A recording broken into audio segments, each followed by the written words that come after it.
राधा अपने बेटे के साथ एक पुराने से घर में रहा करती थी। राधा के घर की स्थिति इतनी अच्छी नहीं थी। उसके एक बेटा था जिसका नाम पवन था और दिवाली भी आने वाली थी। तभी राधा के पति गणेश वहां पर आ जाते हैं। क्या हुआ, आपको कोई काम मिला या नहीं मिला? अगर आपको कोई काम नहीं मिला तो दिवाली भी आने वाली है, आप दिए बनाने लग जाओ ताकि हम दीपावली पर अच्छी कमाई कर सके। अरे तुम्हारी बात सही है, लेकिन आजकल चाइनीज लाइट आ गई है तो सभी अपने घर में लाइट लगवा लेते हैं और हमारे पिछली दिवाली के भी बनाए हुए दिए ऐसे ही पड़े हैं। तो आप बाहर जाकर कोई दूसरा काम देखो ताकि हमें दिवाली पर इतने पैसे आ जाए कि हम दिवाली आराम से मना पाए।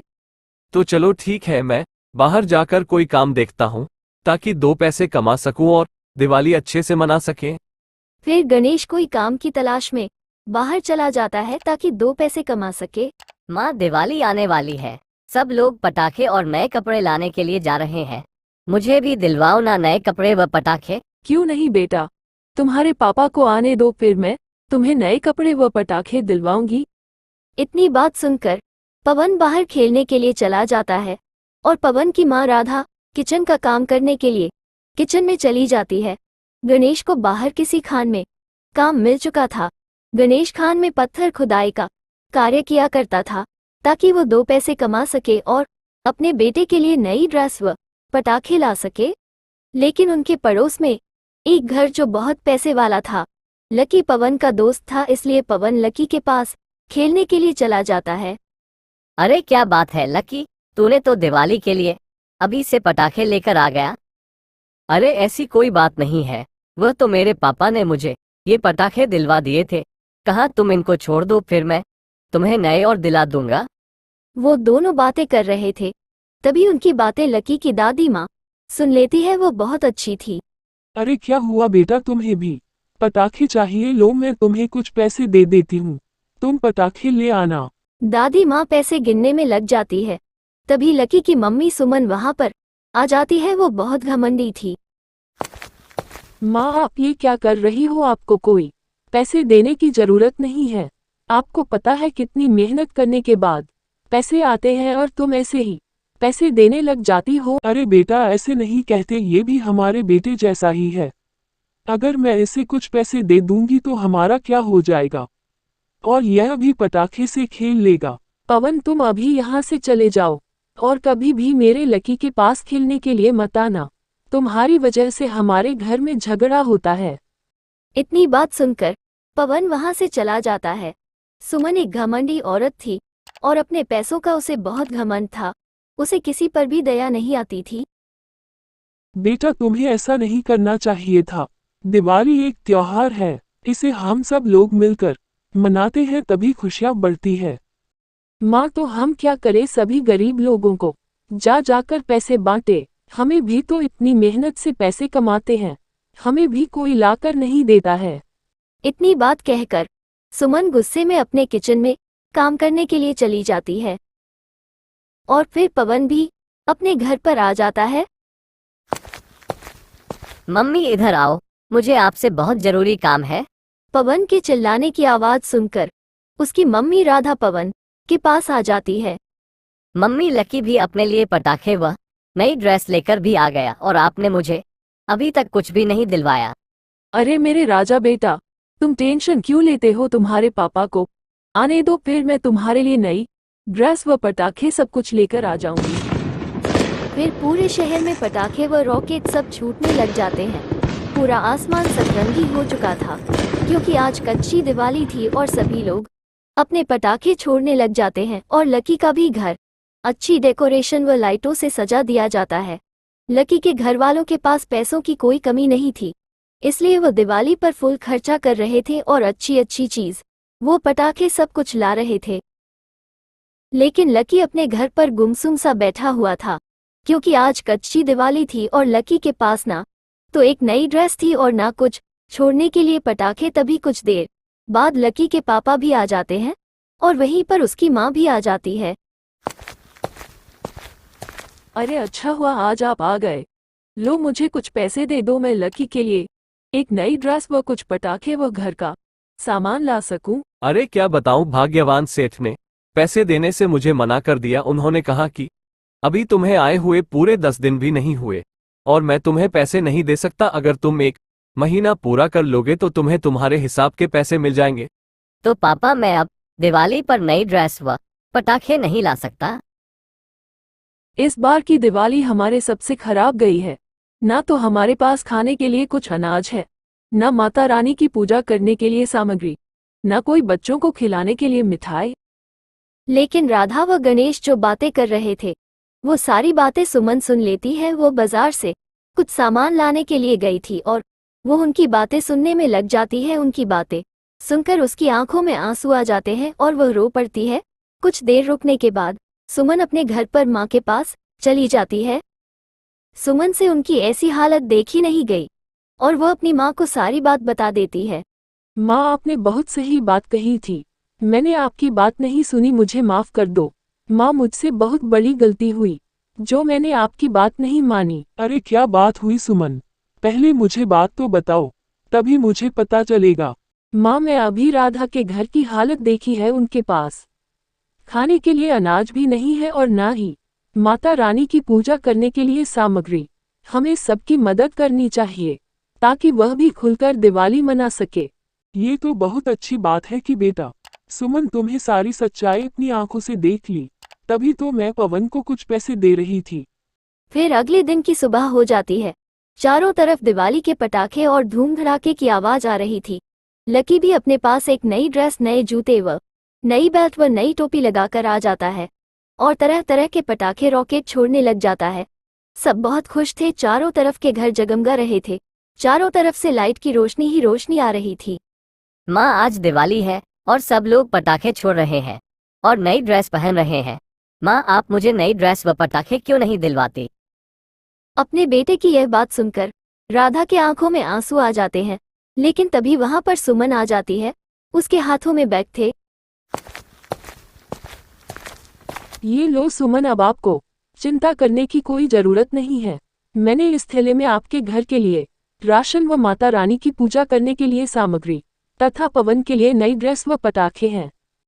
सुमन, मुझे पता नहीं कि मैं तुम्हारा शुक्रिया अदा कैसे करूं कि तुमने मेरे परिवार की आज कितनी सहायता की है। और हाँ सुमन, मैंने तुम्हें एक बात बताने के लिए आई थी कि अब से तुम हमारे घर पर पोछा, झाड़ू व बर्तन व खाना बनाने के लिए आया करोगी, जिसके मैं तुम्हें बहुत अच्छे पैसे दूंगी ताकि तुम्हारा घर का गुजारा भी चल सके और तुम एक अच्छा जीवन व्यतीत कर सको। फिर लकी व पवन दोनों उनके घर के पास पटाखे छोड़ने लग जाते हैं और राधा व सुमन वह भी आ जाती है और वह भी पटाखे छोड़ने लग जाते हैं। कोमल उसकी फ्रेंड कॉलेज में पढ़ा करते थे और आज उनका कॉलेज में आखिरी दिन था और सभी लोग मौज मस्ती करना चाहते थे। कॉलेज की सभी फ्रेंड्स इकट्ठा हो जाते हैं और अपनी फोटो क्लिक करने लग जाते हैं, वो अपने पलों को याद रख सके। तभी कॉलेज में अनाउंसमेंट होती है कि सभी बच्चों को घूमने के लिए गांव जाना है ताकि गांव वालों को हर चीज की जानकारी दे सके। फिर सभी लोग बस के अंदर बैठ जाते हैं और घूमने के लिए रवाना हो जाते हैं। कोमल भी चली जाती है और उसके फ्रेंड भी जा रहे थे और कुछ घंटे सफर करने के बाद वह सभी लोग गांव के अंदर पहुंच जाते हैं और गांव में घूमने लग जाते हैं।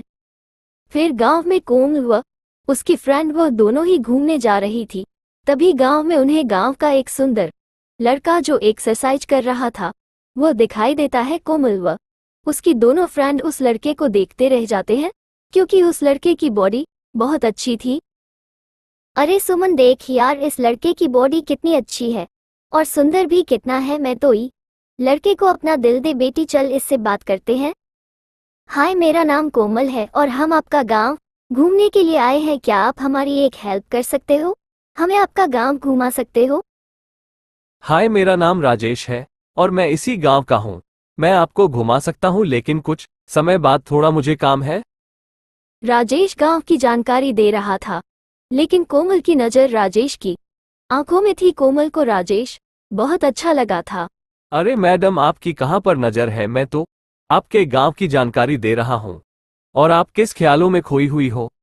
सॉरी राजेश, मैं तो किसी कैंपस के ख्यालों में खो गई थी। हाँ, तुम क्या कह रहे थे? हाँ, मैं तो यही कह रहा था कि चलो तुम्हें मैं पूरा गांव घुमा देता हूँ। और थोड़ा जल्दी, मुझे काम भी है। फिर राजेश उन्हें गांव घुमाने के लिए ले जाता है और वह भी गांव घूमने लगते हैं। लेकिन कुछ देर चलने के बाद वह सब थक जाते हैं। लेकिन राजेश नहीं थकता क्योंकि वह गांव का पहलवान आदमी था और उसका खान पान बहुत अच्छा था। अरे मुझे लगता है तुम दोनों थक गई हो, चलो मेरे घर में तुम्हें पहले खाना खिला देता हूँ। फिर राजेश उन्हें अपने साथ घर ले जाता है। अब उनमें इतनी एनर्जी नहीं थी कि वह और चल सके। फिर राजेश उन्हें अपने घर ले जाता है और एक स्ट्रांग कप चाय का पा देता है। अरे वो राजेश, तुम तो चाय भी अपनी बॉडी की तरह बड़ी स्ट्रांग बनाते हो। क्योंकि हमारे घर में चाय में ही बनाता हूँ। मेरे मम्मी पापा को भी मेरे हाथ की बनी चाय बहुत अच्छी लगती है और चाय बनाना मुझे अच्छा भी लगता है। फिर सुमन को टॉयलेट लग जाती है और वो चली जाती है। राजेश, मैं तुमसे प्यार करती हूँ, क्या तुम मेरे साथ शादी करना चाहोगे? हाँ कोमल, तुम मुझे अच्छी तो लगी, लेकिन मैं ये काम अपने मम्मी पापा की आज्ञा के बिना नहीं कर सकता। अगर तुम पूछ लो तो मैं भी तैयार हूँ। चलो ठीक है राजेश, तुम अपने मम्मी पापा को बुलाओ, मैं उनसे अपनी शादी की बात कर लूंगी। वो बातें कर रहे थे तभी राजेश के मम्मी पापा खेत से काम करके आ जाते हैं। छोटा मुंह बड़ी बात, लेकिन मैं आपके घर की बहू बनना चाहती हूँ। क्या आप मुझे अपने घर की बहू के रूप में स्वीकार करेंगे? क्यों नहीं, तुम हो भी सुंदर और शहर से भी हो, तुम्हें हर चीज की जानकारी है। हम तुम्हें अपने घर की बहू बनाने के लिए स्वीकार करते हैं। फिर कोमल अपने घर आकर अपने पापा को शादी के लिए कन्विंस करने लग जाती है। बेटा, हम तो मना नहीं करते, लेकिन तुम वहां पर अच्छे से नहीं रह पाओगी। वहां का जीवन बहुत साधारण होता है। नहीं पापा, मुझे इतनी फैसिलिटी नहीं चाहिए। मैं एक साधारण जीवन जी लूंगी, लेकिन मुझे गांव का माहौल और हरियाली बहुत अच्छी लगी। फिर राजेश व कोमल की शादी हो जाती है। फिर कोमल के पिताजी कोमल की शादी में कोमल को एक कूलर दे देते थे। सभी लोग कूलर को देखने लग जाते हैं। गांव के लोगों ने पहले ऐसे चीज को कभी नहीं देखा। उनको ये पता नहीं था कि यह क्या है। अरे अब ये क्या बला है, मुझे तो कुछ समझ में ही नहीं आ रहा है। और यह है क्या कोमल बिटिया, तू ही बता, यह अपने साथ क्या लेकर आई है?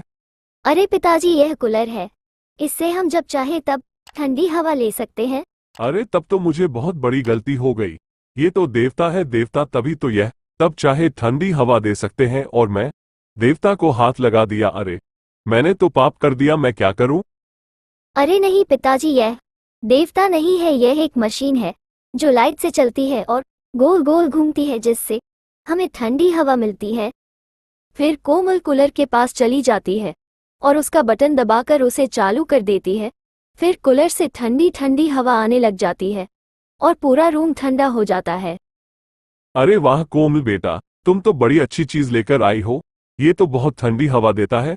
मुझे तो कहीं डर है, ये बंद नहीं हुआ तो पूरे गांव को जम्मू कश्मीर बना देगा और सारे गांव में बर्फ हो जाएगी। अरे नहीं पिताजी, ये तो एक मशीन है।